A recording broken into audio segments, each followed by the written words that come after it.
Organisasi setelah Budi Utomo. Yang pertama, Budi Utomo.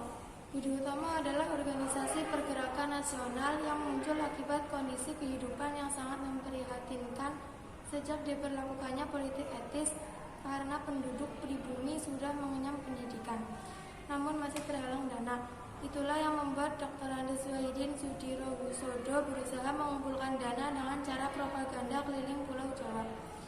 Ide itu kemudian diterima oleh Dr. Andes Sutomo yang saat itu sedang belajar di Stovia, dan akhirnya pada 20 Mei 1908 ia dan rekan-rekannya mendirikan organisasi di Jakarta bernama Budi Utomo.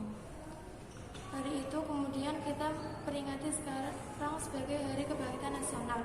Kemunculan organisasi ini kemudian mengakibatkan respon dan reaksi dari Belanda.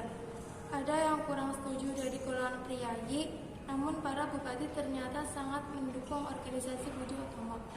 Yang kedua, Sarekat Islam.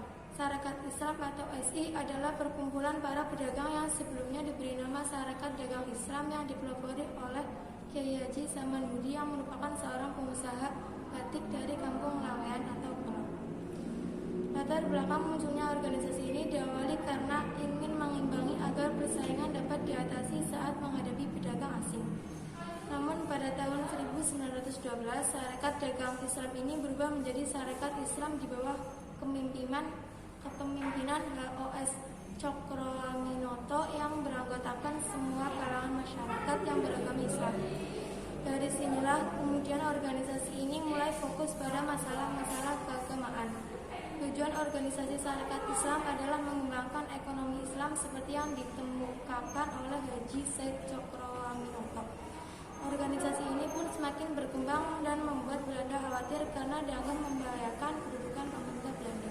Yang ketiga, Indische Partij. Indische Partij adalah organisasi pergerakan nasional yang didirikan oleh Ernest Eugen Francois de Weizsäcker atau dikenal juga dengan nama Dr. Andes Danudirja Setiabudi, Dr. Andes Cipto Mangunkusumo, dan Suwardi Suryaningrat atau populer kita kenal dengan nama Ki Hajar Dewantoro. Pendiri organisasi ini kemudian dikenal dengan sebutan Tiga Serangkai yang pada 25 Desember 1901 membuat Indische Partij di Bandung. Organisasi ini memiliki keistimewaan karena menjadi organisasi yang memiliki usia pendek, namun anggaran dasarnya dijadikan sebagai peletak dasar politik Indonesia. Dengan status organisasi campuran antara orang asing dan pribumi. Karena tujuan dan prinsipnya yang sangat radikal menginginkan Indonesia merdeka, maka organisasi ini ditentang oleh pemerintah Belanda. Akhirnya pada 4 Maret 1913, organisasi ini ditutup dan dianggap sebagai organisasi yang terlarang.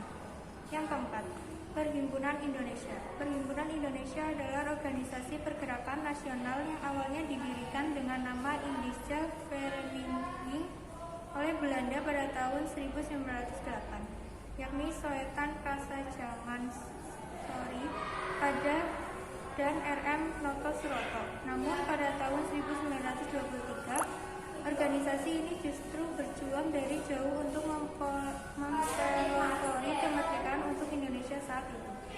Selanjutnya, pada tahun 1925, organisasi ini berubah nama menjadi Perhimpunan Indonesia yang menunjukkan identitas diri bangsa dan negara serta menggantikan kata Hindia Belanda.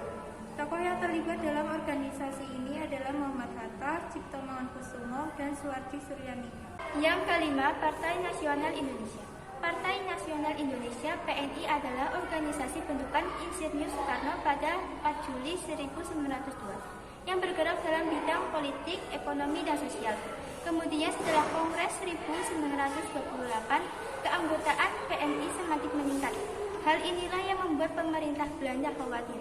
Akhirnya 4 tokoh PNI yaitu Soekarno, Gatot Mangkoeparaja, Mas Koen, dan Supradinata ditangkap dan dihukum oleh Pengadilan Bandung pada 29 Desember 1929. Tujuan utama PNI adalah keinginan untuk mencapai kemerdekaan Indonesia. Namun, berkat tertangkapnya Soekarno membuat seluruh pengikut nasionalis takut bertindak dan berangsur membubarkan diri. Ketujuh, Muhammadiyah.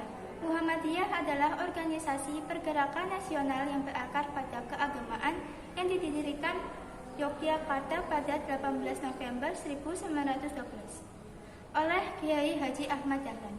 Tujuan dari organisasi ini adalah tanggapan atas saran Budi Utomo untuk memberi pelajaran agama kepada anggotanya, sehingga membuat kelompok Muhammadiyah menjadi organisasi agama yang modern. Organisasi ini mulai bergerak dengan mendirikan sekolah agama yang modern, panti asuhan, panti jompo dan fakir miskin, sampai balai pengobatan dan rumah sakit. Muhammadiyah memiliki peran penting dalam mempersiapkan perlawanan terhadap dominasi asing dan pengaruh Belanda. Organisasi ini juga efektif meningkatkan pendidikan masyarakat Indonesia menjadi lebih baik.